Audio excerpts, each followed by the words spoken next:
So tell us about you, Roger. I know you've been in the entrepreneurial space for over 30 years. Yeah. What does that look God, like? I'm showing my age, yeah. I went to university. I was a sort of failed medical student and, didn't pass my medical exams at university. I just sort of struggled through with studies. I was more interested in sort of running clubs and sort of, it was a whole sort of summer of love and, real dance revolution that was happening. I came out of university, my first 3 jobs, I got the sack. So I'm trying to establish a really low base for everyone that's listening out there. So if I can do it, anyone can If do you've it. been sacked, it's all right. Yeah, I've been sacked. I wasn't that great a student. And I just came to the conclusion at the age of 22 that if I didn't start my own business, then no one was going to employ me. So I started one of Britain's first streetwear brands, which was called Box Fresh. You're probably too young to remember, sort of 1990. I think I And would have been 1. yeah, you see, I told you, too young. Yeah. And then I built that business up over a 15-year period, literally from a market stall to maybe like a £20 million business, selling in about a dozen countries, maybe having about, I don't know, a dozen stores, maybe 50 concessions, manufacturing in Hong Kong, China, Portugal, and the UK. And I sold the business to a company called Pentland Brands, who are a massive multi-billion branded group. They used to own Reebok and have a major shareholding in JD Sport. And I really learned so much from that journey. I think being in fashion for me or streetwear was brilliant because I was maybe making 1,000 products a year and I was in charge of the sort of design team, I guess, and the marketing. So I was always very much in tune with my emotional intelligence, and it wasn't computer says this, it wasn't computer said that. It was, I like this, I like that, let's do this. And there was a real culture of wanting to sort of be better than everyone else, sort of amongst the streetwear brands. So it was brilliant training. And I look back and I think a lot of the lessons that I've learned about consumer brands were formulated in those early years. So I found myself at the age of sort of my late 30s by then. I guess I could have retired. I worked for Pentland for a couple of years. Again, I didn't really get on with corporate life. And then maybe at the age of 40, I was thinking about retiring. And I said, do you know what? I'll do a bit of brand consultancy. That's what everyone else does. And again, once I really focused on something, it sort of took off.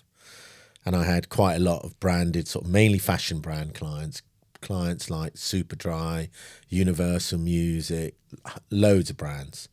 And I was sort of buying and selling brands and I was licensing brands because I'd realised from the deal that I did selling Box Fresh to Pentland Brands that it was about the power of the brand. So that was where the real value was in the company. And I forgot to mention along the way with Box Fresh, I launched brands like Carhartt and Penfield in the UK and sort of really got exposure to, brands that have really, certainly Carhartt's done phenomenally well since then,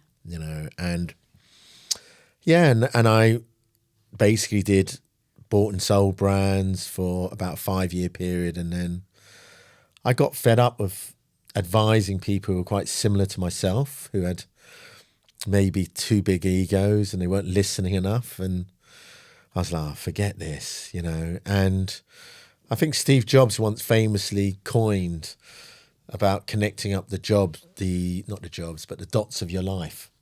And my dots were, I had a love of physical retail. I really still to this day believe in the power of physical retail. And I love to shop and I loved fashion. And I believe that the customer loves that touch and feel. And I had run a container shop for Box Fresh. And I had a friend that ran a retail development in America. And we used to be based in America for a while. And just in the middle of the night, I came up with an idea to create the world's first pop-up mall built from containers. And I had no experience of running a retail development. I didn't know how it was going to run. I had some buy-to-lets. I thought I was just going to literally rent them out and collect the rent.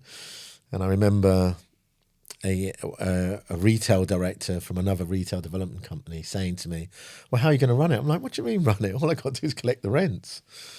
And I was so naive, when I first built it. I literally couldn't find an architect to design it. And I sort of did it out of a book and built a little test model in Barking made up of 4 containers, 2 at the bottom, 2 at the side, and tested the principle of what I was looking to do. And sort of learned on the job. And at first, I had incredible tenants signed up. So I had like Nike, I had Diesel, I had North Face. We had all the brands, Calvin Klein, everyone was with us. And they all wanted to get 5-year leases. And I was like, oh, no, I'm not having a 5. You can only have a 1 year because the rent's going to go up. Well, after the first year, half our tenants left us. And in retrospect, that was probably the best thing that ever happened to me, because it forced me to innovate and really move the company forward. So we started to move much more into street food. We started doing a lot of events. We started really develop footfall through social media. And this is at a time that no one was doing this. We were doing Wi-Fi data capture. We were doing Facebook sites. We were doing events. No retail development company worked like this. The Westfields of this world didn't work like this. We were really pioneering at that time. And looking back, it really made us build an incredible company. And in the end, it wasn't so much the streetwear. It was more the street food that took off, and we just took off with it. And then we built another site in Croydon, then we built a site in Wembley, and I guess the rest is history. We went from being maybe a £5 million business breaking even to a £20 million business having a 5 million EBITDA.